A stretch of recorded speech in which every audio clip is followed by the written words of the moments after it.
मैं सुनील। दोस्तों, आज हम भारतीय समाज में फैली एक सामाजिक बुराई जातिवाद के बारे में विस्तार पूर्वक चर्चा करेंगे। तो चलिए जानते हैं इसकी उत्पत्ति एवं विकास एवं संवैधानिक प्रावधानों के बारे में। जाति व्यवस्था एक सामाजिक बुराई है जो प्राचीन काल से भारतीय समाज में मौजूद है। वर्षों से लोग इसकी आलोचना कर रहे हैं, लेकिन फिर भी जाति व्यवस्था ने हमारे देश के सामाजिक और राजनीतिक व्यवस्था पर अपनी पकड़ मजबूत बनाए रखी है। भारतीय समाज में सदियों से कुछ सामाजिक बुराइयां प्रचलित रही हैं और जाति व्यवस्था भी उन्हीं में से एक है। हालांकि जाति व्यवस्था की अवधारणा में इस अवधि के दौरान कुछ परिवर्तन जरूर आया है और इसकी मान्यताएं अब उतनी रूढ़िवादी नहीं रही है जितनी पहले हुआ करती थीं। लेकिन इसके बावजूद यह अभी भी देश में लोगों के धार्मिक, सामाजिक और राजनीतिक जीवन पर असर डाल रही है। जाति की उत्पत्ति की बात करें तो यह ऋग वैदिक कालीन वर्ण व्यवस्था व्यवसाय के आधार पर निर्धारण उत्तर वैदिक काल के आते आते जाति व्यवस्था जन्म के आधार पर निर्धारण में परिवर्तित हो गई थी। यह माना जाता है कि ये समूह हिंदू धर्म के अनुसार सृष्टि के निर्माता भगवान ब्रह्मा के द्वारा अस्तित्व में आए। भारत में जाति व्यवस्था लोगों को 4 अलग अलग श्रेणियों ब्राह्मण, क्षत्रिय, वैश्य और शूद्र में बांटती है। विकास सिद्धांत के अनुसार सामाजिक विकास के कारण जाति प्रथा की उत्पत्ति हुई है। सभ्यता के लंबे और मंद विकास के कारण जाति प्रथा में कुछ दोष भी आते गए। इसका सबसे बड़ा दोष छुआछूत की भावना है, परंतु विभिन्न प्रयासों से यह सामाजिक बुराई दूर होती जा रही है। जाति प्रथा की समस्या की बात करें तो यह प्रमुख रूप से निम्नानुसार है। लोकतंत्र के विरुद्ध। लोकतंत्र जहां सभी को समान समझता है। एक लोकतांत्रिक देश के नाते संविधान के अनुच्छेद 15 में राज्य के द्वारा धर्म, मूलवंश, जाति, लिंग, जन्मस्थान के आधार पर नागरिकों के प्रति जीवन के किसी क्षेत्र में भेदभाव नहीं किए जाने की बात कही गई है। अनुच्छेद 17 में अस्पृश्यता का उन्मूलन किया गया है, परंतु वास्तव में यह आज भी किसी न किसी रूप में विद्यमान है। चूंकि जाति व्यवस्था समानता नहीं बल्कि 2 वर्गों में वरिष्ठता के सिद्धांत को मानती है, अतः यह लोकतंत्र के विरुद्ध है। समाज का अंग। निःसंदेह जाति प्रथा एक सामाजिक कुरीति है।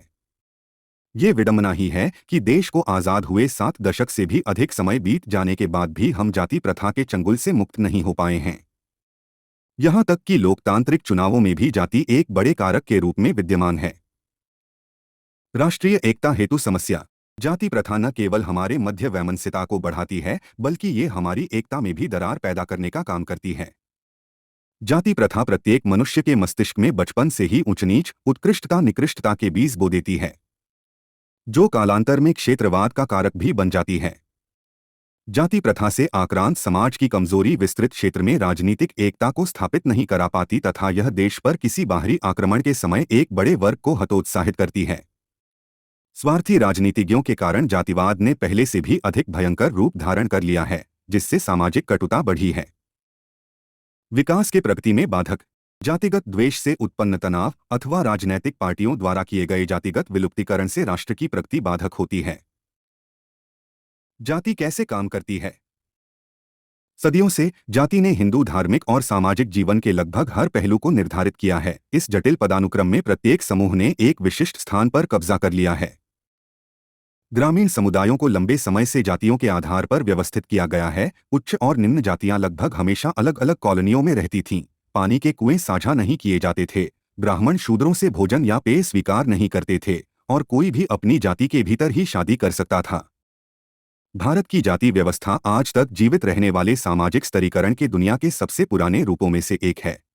व्यवस्था ने विशेषाधिकार प्राप्त समूहों द्वारा निचली जातियों के दमन को मंजूरी देते हुए उच्च जातियों को कई विशेषाधिकार प्रदान किए। अन्यायपूर्ण और प्रतिगामी होने के लिए अक्सर इसकी आलोचना की जाती है। यह सदियों तक वस्तुतः अपरिवर्तित रहा, लोगों को निश्चित सामाजिक व्यवस्थाओं में फंसाता रहा जिससे बचना असंभव था। हालांकि बाधाओं के बावजूद कुछ दलित और अन्य निम्न जाति के भारतीय, जैसे B.R. अम्बेडकर जिन्होंने भारतीय संविधान लिखा था, और K.R. नारायणन जो देश के पहले दलित राष्ट्रपति बने, देश में प्रतिष्ठित पदों पर आसीन हुए हैं। हालांकि इतिहासकारों का कहना है कि 18वीं शताब्दी तक जाति के औपचारिक भेद भारतीयों के लिए सीमित महत्व के थे। सामाजिक पहचान बहुत अधिक लचीली थी और लोग आसानी से एक जाति से दूसरी जाति में जा सकते थे। नए शोध से पता चलता है कि ब्रिटिश औपनिवेशिक शासकों द्वारा कठोर सीमाएं निर्धारित की गई थीं, जिन्होंने जाति को भारत की परिभाषित सामाजिक विशेषता बना दिया था। जब उन्होंने सिस्टम को सरल बनाने के लिए जनगणना का इस्तेमाल किया था, मुख्य रूप से एक आम कानून के साथ एक एकल समाज बनाने के लिए जिसे आसानी से शासित किया जा सकता था। क्या सिस्टम कानूनी है? स्वतंत्र भारत के संविधान ने जाति के आधार पर भेदभाव पर प्रतिबंध लगा दिया और ऐतिहासिक अन्याय को ठीक करने और पारंपरिक रूप से वंचितों को एक समान अवसर प्रदान करने के प्रयास में अधिकारियों ने अनुसूचित जातियों और जनजातियों के लिए सरकारी नौकरियों और शैक्षणिक संस्थानों में कोटा की घोषणा की, जो कि सबसे कम है। 1989 में ओबीसी अन्य पिछड़ा वर्ग नामक एक समूह को शामिल करने के लिए कोटा बढ़ाया गया था, जो पारंपरिक उच्च जातियों और सबसे निचली जातियों के बीच आते हैं। हाल के दशकों में धर्मनिरपेक्ष शिक्षा के प्रसार और बढ़ते शहरीकरण के साथ जाति का प्रभाव कुछ हद तक कम हो गया है, खासकर उन शहरों में जहां विभिन्न जातियां साथ साथ रहती हैं और अंतर्जातीय विवाह अधिक आम होते जा रहे हैं। कुछ दक्षिणी राज्यों और उत्तरी राज्य बिहार में कई लोगों ने सामाजिक सुधार आंदोलनों के बाद सिर्फ एक नाम का उपयोग करना शुरू कर दिया।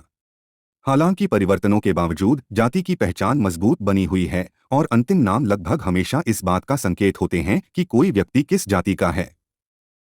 जाति प्रथा के विषय में महात्मा गांधी तथा भीमराव आम्बेडकर। महात्मा गांधी तथा भीमराव आम्बेडकर भारत में जातिगत सुधारों के बड़े समर्थनकर्ता माने जाते हैं।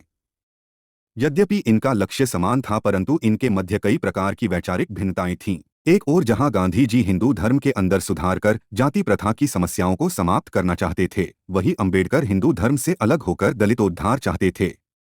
गांधी जी जहां वेद एवं ग्रंथों की उपयुक्त व्याख्या से हरिजन उद्धार की कामना करते थे, वहीं अम्बेडकर ग्रंथों में विश्वास नहीं करते थे। गांधी जी हरिजन को हिंदू धर्म का अंग मानते थे, वहीं अम्बेडकर उन्हें हिंदू समाज के बाहर धार्मिक अल्पसंख्यक मानते थे। इसी मत विरोध की एक संधि पूना पैक्ट के नाम से जानी जाती है। जहां गांधी जी ग्राम स्वराज की बात करते थे, वहीं अम्बेडकर गांवों को जातिवाद का प्रमुख केंद्र मानकर शहरीकरण पर जोर देते थे।